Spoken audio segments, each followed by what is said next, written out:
दोस्तों, भारत को कभी सोने की चिड़िया कहा जाता था, लेकिन बाहरी मुगलों से लेकर अंग्रेजों तक ने भारत को लूटने में कोई कसर नहीं छोड़ी। सदियों तक चली लूट के बाद भी बिहार में एक जगह उनकी नज़र से अछूती रह गई, जिस वजह से आज भी बिहार भारत की सोने की चिड़िया है। ये बात थोड़ी अटपटी जरूर लग सकती है, लेकिन ये 100% सच है दोस्तों। ये सोना ना तो तिजोरियों में है, ना ही बैंक लॉकर में है, और ना ही बिहार के वासियों के पास है। तो फिर सवाल उठता है कि आखिर बिहार को सोने की चिड़िया क्यों कहा गया। दरअसल बिहार में बहुत सा सोना आज भी दबा हुआ है, जिसे बस निकालने भर की देरी है। अगर ये सोना निकला तो बिहार में मानो बहार आ जाएगी। दरअसल गोल्ड रिजर्व के मामले में बिहार भारत का नंबर 1 राज्य है।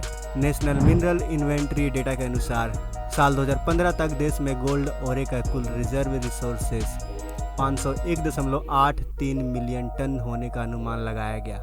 इसमें से 17.22 मिलियन टन को रिजर्व कैटेगरी में रखा गया और बाकी के 484.16 मिलियन टन को रिमेनिंग रिसोर्सेज कैटेगरी में रखा गया। भारत में 44% गोल्ड ओरे का सबसे बड़े संसाधन बिहार में स्थित है। इसके बाद राजस्थान, कर्नाटक, पश्चिम बंगाल, आंध्र प्रदेश और झारखंड का नंबर आता है।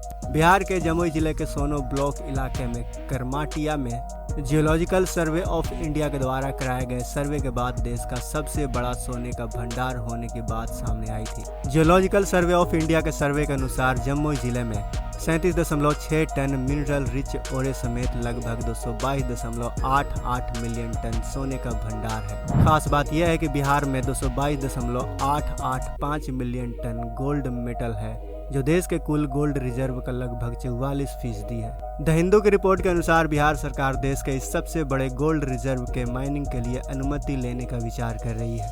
बता दें कि भारत में हर साल भारी मात्रा में सोने का आयात किया जाता है, लेकिन किसी जमाने में भारत को सोने की चिड़िया कहा जाता था। लेकिन आज देश को सोने की आपूर्ति करने के लिए विदेशों से गोल्ड मंगवाना पड़ता है। आपको बता दें कि जमुई के सोना करमाटिया इलाके में सोने की खदान मिलने से लोग झूम रहे हैं। इस इलाके के चुरहेत गांव के निवासियों के मुताबिक वो लोग बचपन से ही ये देखते आ रहे हैं कि 8 किलोमीटर के दायरे में मिट्टी में चमकने वाली धातु दिखाई देती है, जो कुछ और नहीं बल्कि सोना है। इसी दौरान महेश्वरी गांव के निवासियों ने भी बताया कि 15 साल पहले ही यहाँ गोल्ड सर्वेक्षण के लिए कोलकाता से एक टीम आई थी। तब भी इस इलाके में गोल्ड रिजर्व को लेकर करीब पुष्टि हो गई थी।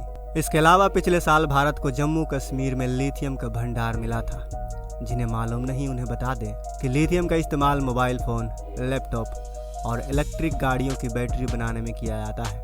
अब तक भारी मात्रा में लिथियम भारत के पड़ोसी देश चीन और ऑस्ट्रेलिया में पाया जाता था, लेकिन अब हमारे देश में भी इसका लाखों टन का भंडार मिल चुका है। देश में पहली बार जम्मू कश्मीर में 59 लाख टन लिथियम का भंडार मिला है। बता दें कि भारत अपनी जरूरत का बड़ा हिस्सा लिथियम के रूप में बाहरी देशों से आयात करता है। 2022 में लिथियम आयात करने के मामले में भारत विश्व के 4थे नंबर पर था। इतना ही नहीं, करीब 80% लिथियम आयन बैटरियों का भी हिस्सा भारत अपने पड़ोसी देश चीन से मंगवाता है।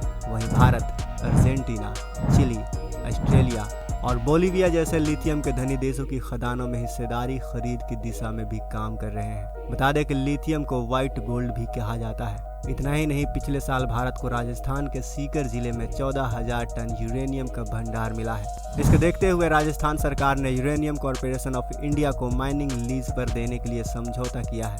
मिनिस्टर ऑफ पर्सनल द्वारा दी गई जानकारी के अनुसार directorate of atomic mineral research यानी AMD को सीकर के रोहिल में 8,813 टन, पश्चिमी रोहिल में 1,086 टन, जहाज में 3,570 टन और गोराटियो की धानी में 1,002 टन यूरेनियम ऑक्साइड का भंडार मिला है।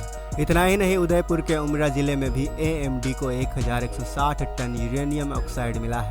इस हिसाब से राजस्थान में कुल 15,631 टन यूरेनियम का भंडार मिल चुका है। 14,471 टन सीकर में, 1,107 टन उदयपुर में। लेकिन अब सवाल आता है कि इतना भंडार होने के बाद भी भारत सरकार उन्हें माइनिंग करके बाहर क्यों नहीं निकालती। आपको बता दें कि माइनिंग एक ऐसा उद्योग है जिसमें कई चुनौतियों का सामना करना पड़ता है, जैसे कि मेटल की कीमतें कम होना एक बड़ी समस्या है। इससे माइनिंग कंपनियों को लाभ के बजाय हानि होती है। दूसरा है संसाधनों की कमी। माइनिंग में संसाधनों की कमी एक बड़ी समस्या है। इससे माइनिंग कंपनियों को नई माइंस खोलने के लिए चुनौतियों का सामना करना पड़ता है।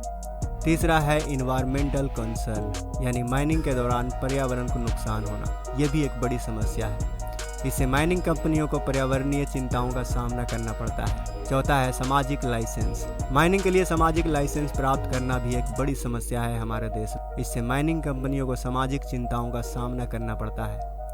पांचवा है तकनीकी चुनौतियां, यानी माइनिंग में नई तकनीकों की आवश्यकता। इससे माइनिंग कंपनियों को नई तकनीकों के साथ साथ काम करना पड़ता है। छठा है कार्बन फुटप्रिंट। माइनिंग के दौरान कार्बन फुटप्रिंट की समस्या भी है हमारे देश में। इससे माइनिंग कंपनियों को कार्बन फुटप्रिंट को कम करने के लिए चुनौतियों का सामना करना पड़ता है। सातवां है बैटरी स्टोरेज। माइनिंग में बैटरी स्टोरेज की आवश्यकता पड़ती है। आठवां है रिन्यूएबल एनर्जी, यानी माइनिंग में रिन्यूएबल एनर्जी की आवश्यकता होती है। और आखिरी प्रॉब्लम है माइनिंग की सुरक्षा।